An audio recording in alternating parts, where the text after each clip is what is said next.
me just say how much I love Kate Scott on the call. What We love her. Finish in Toronto. Joel Embiid perhaps exercising some of the demons from that 2019 Game 7 loss in Toronto, right? Now, what preceded that shot was Doc Rivers calling a crucial timeout with just about 0.9 seconds left on the shot clock. Doc was mic'd up in the huddle, and we got an inside look at exactly how this moment went down. George, this is you. Danny, you're taking the ball out.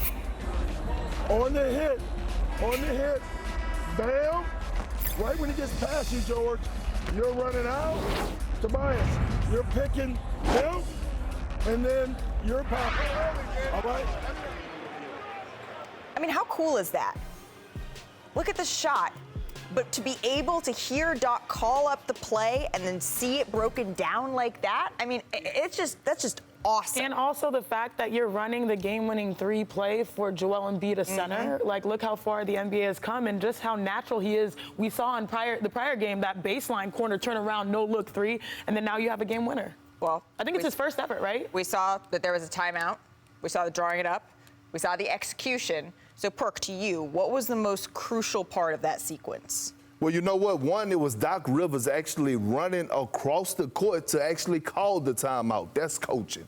Two, it was him getting the attention and the awareness in the timeout to make sure that everybody was dialed in because, again, it's 5 people on the floor. It only takes 1 to mess up the play. 3, it's the trust that those players have in Doc Rivers and Doc Rivers have in his MVP to run that type of play for his center to get the ball basically off a curl, not looking at the basket to turn and shoot like he was J.J. Redick or Reggie Miller or somebody. So when I think about Doc and I'm thinking about this series, all I was hearing was that Nick Nurse is going to coach circles around Doc Rivers. It looked like the complete opposite to me. I have faith in Doc Rivers when it comes to putting guys in position to be successful offensively because Doc Rivers used to go to sleep with his clipboard on the side of the bed because he used to think of plays and he didn't want to forget them. Pop out of his sleep, or if he happened to wake up and a play was going on, he would draw it up so he wouldn't forget them. When we were in practices,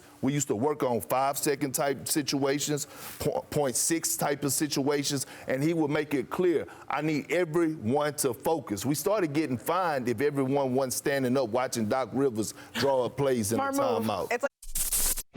Thank you for watching ESPN on YouTube. For live streaming sports and premium content, subscribe to ESPN+.